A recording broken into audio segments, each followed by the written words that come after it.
Donc pour ces phrases logiques, on demande de dire si elles sont vraies ou fausses et de donner leur négation. Alors pour la première phrase, il est en fait peut-être plus facile d'écrire d'abord la négation.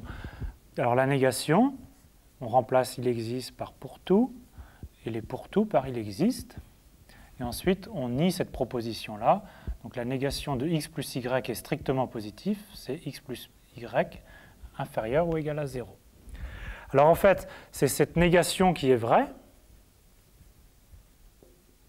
La négation est vraie. Pour chaque x appartenant à R, on peut trouver un y tel que x plus y est négatif. Par exemple, on peut choisir, on pose y égale moins x moins 1, et à ce moment-là, x plus y, ça fait quoi?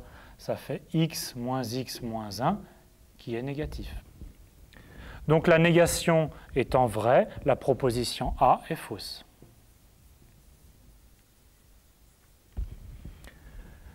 La proposition B ressemble beaucoup à la négation de A, donc la proposition B est vraie.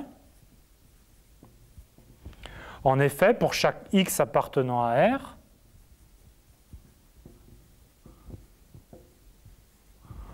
on pose y égale à moins x plus 1, et encore une fois, x plus y, ça fait ici plus 1 qui est positif.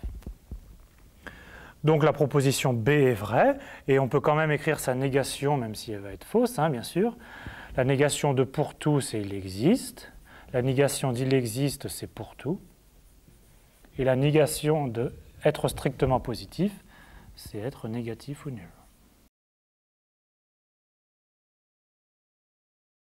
La proposition suivante, pour tout x et pour tout y, x plus y est positif. Alors cette proposition est fausse parce qu'on va donner un contre-exemple. Si c'est vrai pour tout x et pour tout y, c'est en particulier vrai pour x égale 0 et y égale moins 1. Mais pour x égale 0, y égale moins 1, on a x plus y qui est égal à moins 1, qui bien sûr n'est pas strictement positif. Donc la proposition C est fausse. On peut donner sa négation. Il existe x appartenant à R, il existe y appartenant à R, tel que x plus y est négatif. Bien sûr, la négation est une proposition vraie. Pour la dernière assertion, est-ce qu'il existe un x tel que pour tout y carré est plus grand que x? Alors la proposition D est vraie. On peut même trouver ce x explicitement. Il suffit de prendre par exemple x égale moins 1, et on sait que, bien sûr, tout carré étant un nombre positif, c'est donc plus grand que x égale moins 1. Donc la proposition D est vraie, et on écrit quand même sa négation qui va être fausse. Pour chaque x appartenant à R, il existe y appartenant à R tel que y carré est inférieur ou égal à x.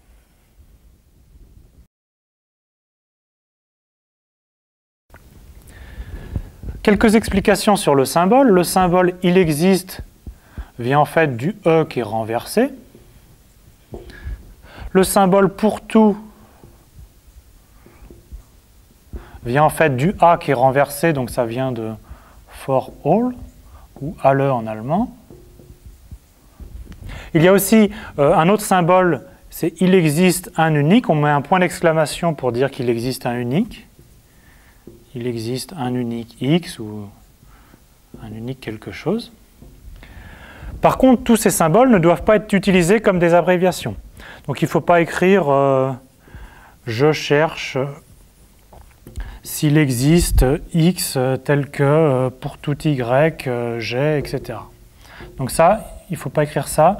Soit on écrit une phrase complète en français, soit on écrit une phrase complète avec des symboles mathématiques, mais il ne faut pas mélanger les deux.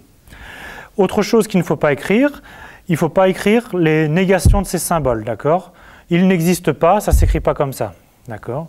Il ne faut pas écrire n'implique pas non plus, et il ne faut pas écrire n'est pas équivalent, d'accord? Donc n'écrivez pas les symboles barrés, comme ça n'a pas de sens concret.